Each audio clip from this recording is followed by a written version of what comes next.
o xəsisliklə dedikləri üçün istər-istəməz biz də o sözləri çox gözləyirdik ki, görə nə deyəcəklər, hansı qiyməti verəcəklər.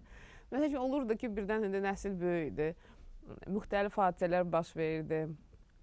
Nə bilim, evlənmələr, boşanmalar, kiminsə uşağın hansısa bir işi müzakirə olunurdu, otururdu.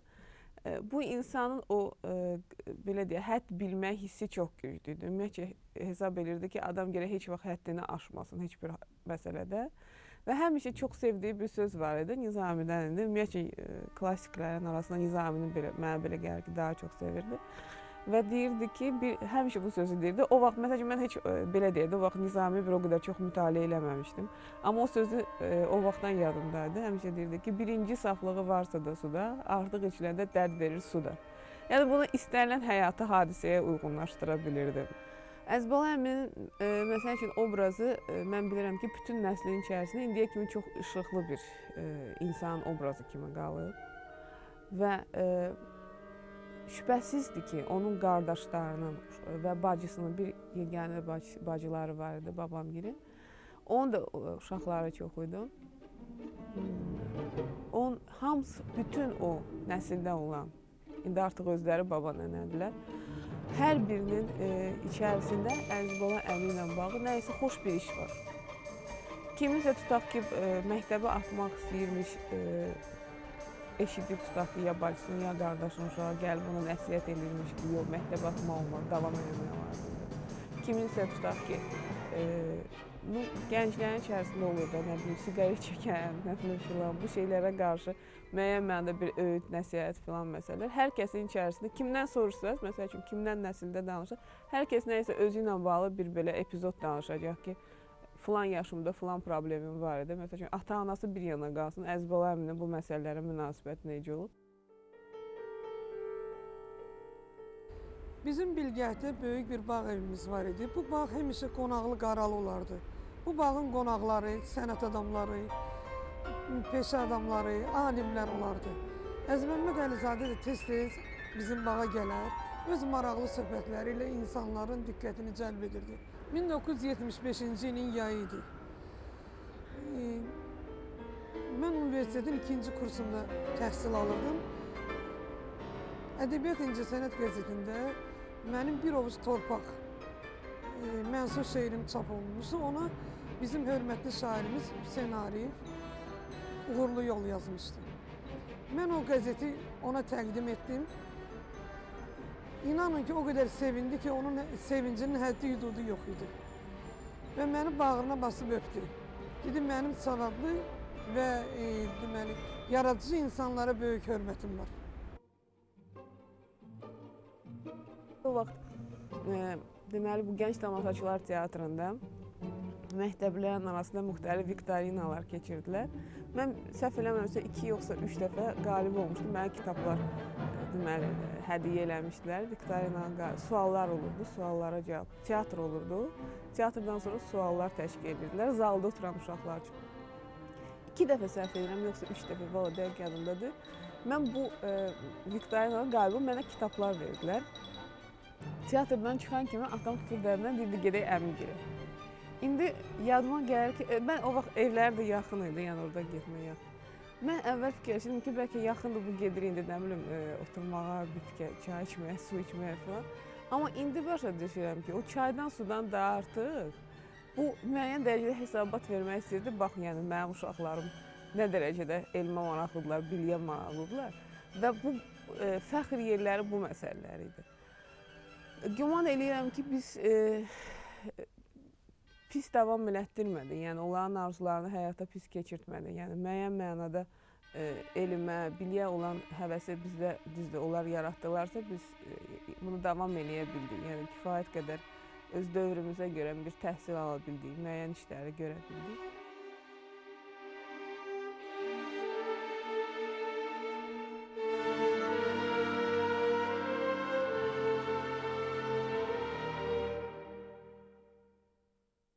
Mənim qardaşlarım hər ikisində tutaq ki, o güclü hərbə meyil, hərbi işlərə meyil, güclü tutaq ki, bu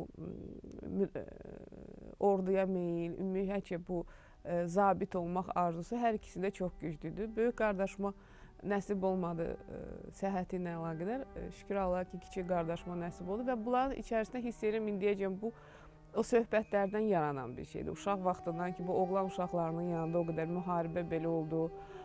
Biz bilirsiniz ki, yəni o Reichstagın komendantı olubdu və bunu mənim atam o dərəcədə böyük bir iş kimi bizim aramızda danışırdı ki, deyirdi, baxın Əziz bala əmi, Azərbaycanlı balası, özü də deyirdi, Bakılı balası Berlində gedib Reichstagın komendantı olub, o qədər Rusun içərisində. Yəni biz həmişə fikirləşirdik, görəsən bu neyniyib ki, doğrudan bu qədər Rusun içərisində bu Azərbaycanlı Bakılı balasını gətirib Reichstagı komendant qoyublar. Yəni bu nə dərəcədə qəhrəmanlıq göstərir və yaxud hansısa keyfiyyətləri şübhəsiz ki, olub. Ona görə bu oğlan uşaqların içərisində bu var idi və mən bilirəm ki, çox belə deyək, əksəriyyəti bu arzusu var idi. Kiməsə nəsib oldu, kiməsə qismət oldu, yiyələndi. Bu yolu seçə bildi, kiməsə nəsib olmadı. Amma demək istəyirəm ki, ümumiyyətcə, yəni hər hansı bir şəxsiyyətin, hər hansı bir insanın bir nəsildə görə biləcəyi, məncə, baxmayaraq ki, tez rəhmətə getdi, görə biləcəyi missiyanı Əziz bala əmi axıracan yerinə yetirdi. Bəşəriyyətin qəhvəyi taundan xilas edilməsində iştirak edən və bununla qələbə tarixinə silinməz imza qoyan həmvətənlərimizin siyahısında bir ad da var. Əziz Məmməd Əlizadə.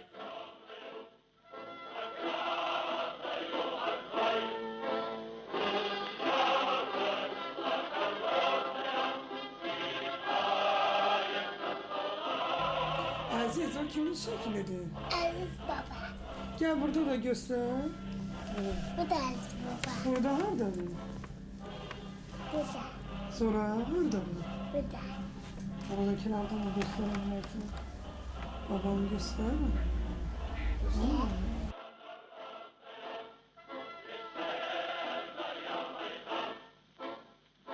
Nura atanın və Məsumə ananın ailəsində 10 uşaq, 9 oğlan və bir qız böyümüşdü. Ailə başçısı fəhlə idi. Xanımı evdar qadındı. Həyat öz axarı ilə davam edirdi. Amma müharibə onu məcarasından çıxartdı. 1941-ci ilin 22 iyunundan ölkə müharibə vaxtına keçdi. Vətən təhlükədə idi. Onun müdafiəsi üçün səfərbər olanların ön cərgəsində Nuru Əliyevin 5 oğlu da vardı. Onlar müharibənin ikinci günü döyüşən orduya yazıldılar. Piri Kerkədək vuruşdu. Bu arada 4 dəfə yaralandı və ordudan tərxis edildi. Mirzə Mozdok ətrafındakı döyüşlərdə ağır yaralandıqdan sonra Bakıya qaytarıldı.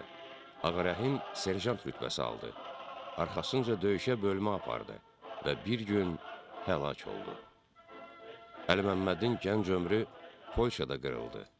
O da kiçik komandir idi. Böyük qardaş Gül Məmmədin döyüş yolu isə uzun oldu.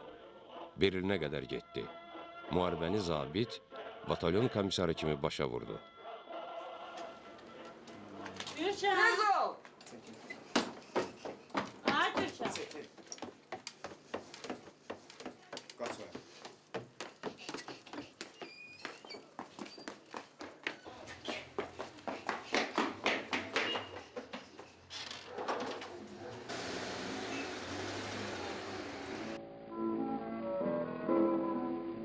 ...1942-ci il idi.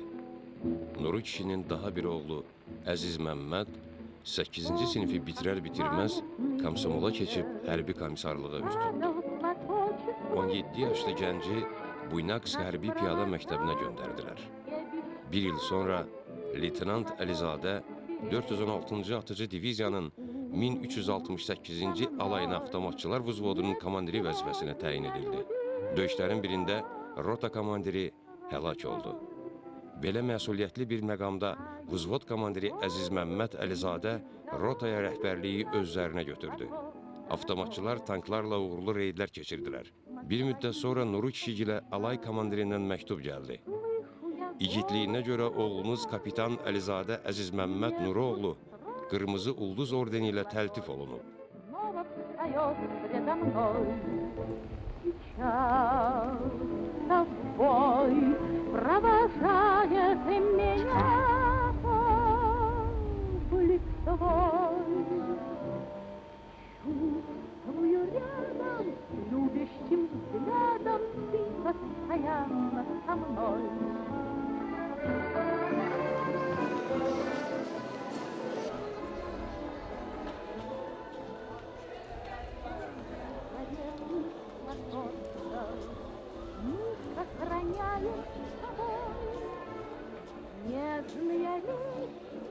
Rəhmətli Əzizdə bu medal var idi. Yadımdadır tosunu. Bunları baxıram, indi bilmirəm hansı var. Olub, yox. Yadımdadır. Ondan başqa da onda bu orden olub. Birinci dərəcəli Vətən Müharibəsi ordeni, ikinci dərəcəli Vətən Müharibəsi ordeni, üçüncü də Qırmızı Ulduz. Bax budur.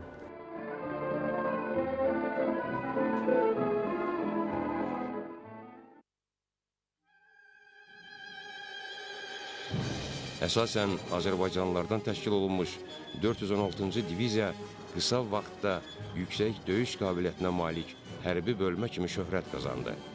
Şimali Qafqazın yaşayış məntəqələrini bir-birinin ardınca Alman işğalçılarından təmizlədi. 1943-cü il avqustun 30-da 416-cı diviziya mühüm strateji əhəmiyyəti olan Taganrog şəhərini Almanlardan azad elədi. Azərbaycanlı döyüşçülərin sorağı bütün ölkəyə yayıldı. Diviziya müzəffər yürüşünü davam etdirdi.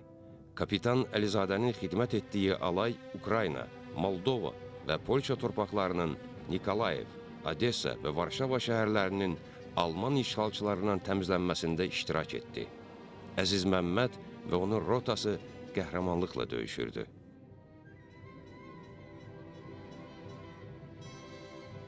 Müharibənin son və həlledici mərhələsi başlandı. Qoşunlarımızın Berlinə yolu açıldı.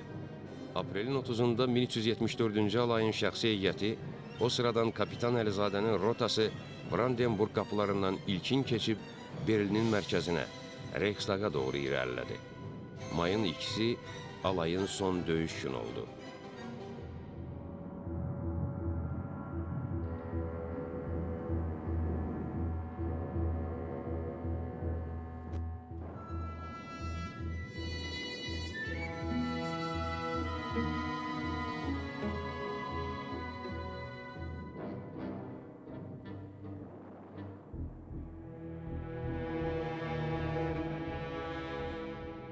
$2 may Əziz Məmmədin ömürlüyünə qeyri-adi bir gün kimi daxil oldu. Onun adını tarixə həkk etdi. Həmin gün yuxarı komandanlıq onun rotasına Reich Kanselyariyanın, İmperiya dəftərxanasının mühafizəsini tapşırdı. Özünü bu mühüm obyektə komendant təyin elədi. Bu, Kapitan Əlizadənin və onun rotasının döyüş yoluna verilən ən yüksək qiyməti idi. Faşizmin son yuvasını mühafizə etmək Azərbaycanlı balasına etibar olunmuşdu. Dəftərxana binası Hitlerin şəxsi iş otağından, ziyafətlər və xarici qonaqların qəbulu üçün nəzərdə tutulmuş salonlardan ibarət idi. Yeraltı hissədə Führerin şəxsi kabineti və teleqraf, telefon, radio stansiyaları, qaraj, emalatxana və ərzaq anbarları, müxtəlif təyinatlı digər otaqlar yerləşirdi. Kapitan Əlizadə bütün bu daşınmaz əmlakın qorunmasına, nəzarət buraxılış işinin təşkilinə cavabdeh idi. Bacarıqlı zabit bu məsul vəzifənin öhdəsindən gəlməkdə çətinlik çəkmədi. Əziz Məmməd bir müddət İmperiya dəftərxanasına komendantlıq elədi. Sonra 2 ildə Berlində qaldı. 1947-ci ildə ordudan tərxis olunub, qalib əskər kimi Bakıya qayıtdı.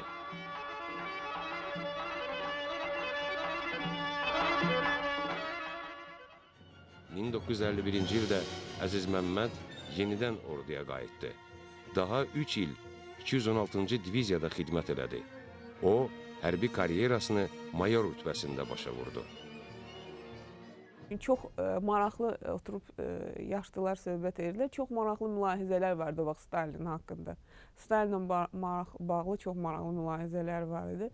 Məsələn ki, mənim babam o vaxt belə deyək də NKVD sistemində işləmiş bir adam idi. Əzbala müharibəni görmüş, gəlmiş bir adam idi. Məsələn, çox böyük mübahisələr edirdilər bu sahədə ki, Stalinin müsbət və mənfi cəhətləri ilə bağlı. Bu da bizim, belə deyək də, bizim oturduğumuz məclislərdə baş verdi. İstərseniz bir uşaq marağı olur, bir uşaqların bu məsələyə marağı olur. Biz də imkanımız olanda bir suallarla filanla müraciət edirdik və həmişə bir söz deyirdik ki, kitab oxuyun. Filan kitabı oxusan görəcəksən, filan əsəri oxusan görəcəksən orada necə yazılıb. Və həmişə də deyirdi ki, vaxt gələcək çox şey açılacaq. Məsələn ki, mənim qulağımda indiyə kimi, sırğa kimidir ki, yadıma gəlirdi ki, Mənim babam Stalinin bir pərəstişkarları içərisində. O vaxt bilirsiniz, yəni Sovet adamlarının çox böyük əksəriyyətinin içərisində bir Stalinə böyük məhəbbət yaşayırdı. Rəhbər kimi böyük məhəbbət yaşayırdı və o bu sistemdə olmuşdu. Həmişə Stalini müdafiə eləyirdi. Əziz Balayevin bir başqa biraz baxışı var. O daha çox humanist adam idi. Daha çox insan sevən, insanlara qarşı çox hədsiz mərhəmət hissi çox güclüydü. Və həmişə bu məsələni qabardırdı ki, deyirdi ki, çox günahsız adamlar, çox günahsız adamlar. Bu fikri həmişə çox işlədirdi. 1967-ci ildə Əziz Məmməd Azərbaycan Orduya, Aviasiya və Donanmaya Könüllü Yardım Cəmiyyətində təlimatçı işləməyə başladı. Bax, bura onun yeri idi. Gənc nəslin hərbi vətənpərvərlik tərbiyəsində iştirak eləmək, qiymətli həyat və döyüş təcrübəsini paylaşmaq. Əlizadə yeniyetmə və gənclərin silahlı qüvvələrdə xidmətə hazırlanması işinə böyük əmək sərf elədi. Əziz müəllimlə biz 416-cı diviziyada olmuşuq. Vaxtımız elə gətirir ki, biz Dosafda gənə bir yerdə olmuşuq. Əzizlə Respublikanın elə yeri olmayıb ki, mən komandirovkada olmayıb. Bütün rayonlarda. Çünki o instruktoruydu. Mən də gedirdim rayonlara, tez-tez göndərirlərdi. Rayonlarda Dosafların vəziyyəti ilə tanış olurduq. Hərbi vətənpərvərlik işlər aparırdıq. Müharibənin gedişində olan haqq hesabdan danışırdıq onlara, gənclərə. Əziz özü də çox hərbi sənəti bilən, çox yaxşı yoldaş olub, yaxşı işçi olub, hörmət qazanıb bütün Dosafın şəxsi heyətinin arasında. Əziz Məmməd kişi asan həyat yaşamamışdı. Buna rəğmən öz uşaq təmizliyini, yüksək mənəvi əxlaqi dəyərlərə sadiqliyini ömrünün sonunadək qoruyub saxlamışdı.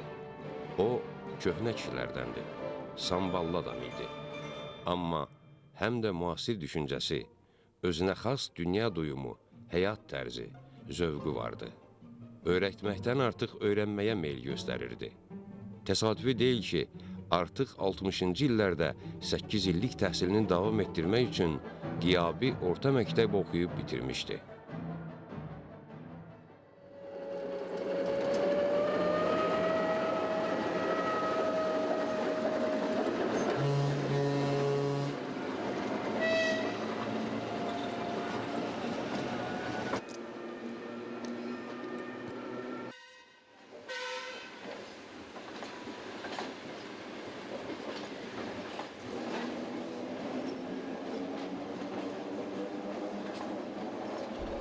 İkinci ildə atam bu müharibəyə elə bu dəmir yolu ilə gedib.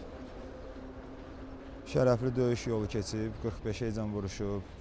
Sonra bu yollarla da elə Bakıya qayıdıb. Həmin bu yollarda indi mən işləyirəm. Hal-hazırda. Düzdür, mənim atamdan o qədər xatirələrim qalmayıb. Çünki atam rəhmətə gedəndə elə mən onun nəvəsi yaşındaydım. Və oğlumdur. 10 yaşındaydım. Bir dənə onun səsləri, bir-iki kəlmə sözləri belə yadımda qalıb. Naxoş yatırdı pasteldə, mən yatmırdım, şuluq salırdım, qışqırırdı ki, onun səsini kəsin. Gülərüz olub, mehriban olub, gəzməyi xoşlayan olub. Rəhmətli anamla çox yerlərə gedib, Rusiyyətin hər yerində olub.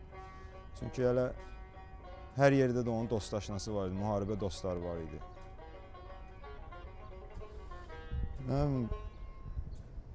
Kitablar yazılıb onun haqqında, çox şeylər yazılıb, məktublar gəlib. Mən məktəbdə oxuyan vaxtlarımda hələ məktublar ardı kəsilmirdi.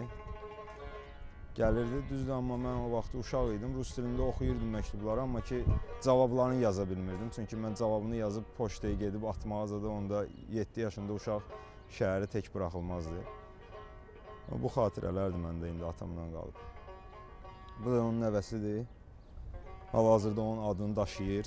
Sömür səni görsün. Hal-hazırda onun adını daşıyır. Hələ bu evində qalır. Onun çırağın evində işığını yandıran hələ budur. Bu da olacaq.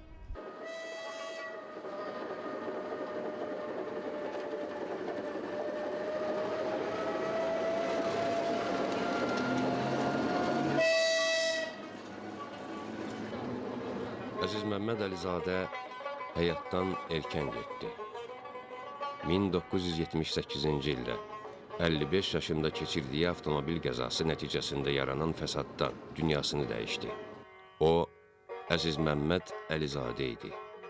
Məğlub Hitler Almaniyasının imperiya dəftərxanasının ilk komendantı olmuş Azərbaycan oğlu.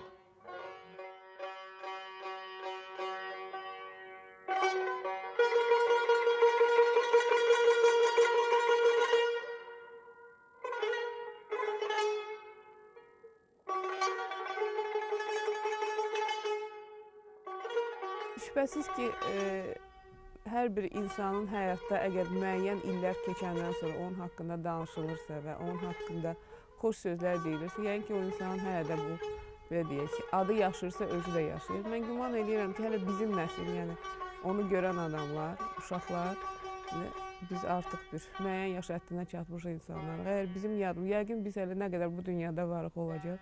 Azərbaycanın oğullarıdır, Azərbaycanın oğulları olublar. Düzdür, bəzən tarixi baxımdan deyirlər, 2-ci Dünya müharibəsi nə dərəcədə Azərbaycana dəxli var idi, nə dərəcədə yox idi. Mənə belə gəlir ki, çox dəxli var idi.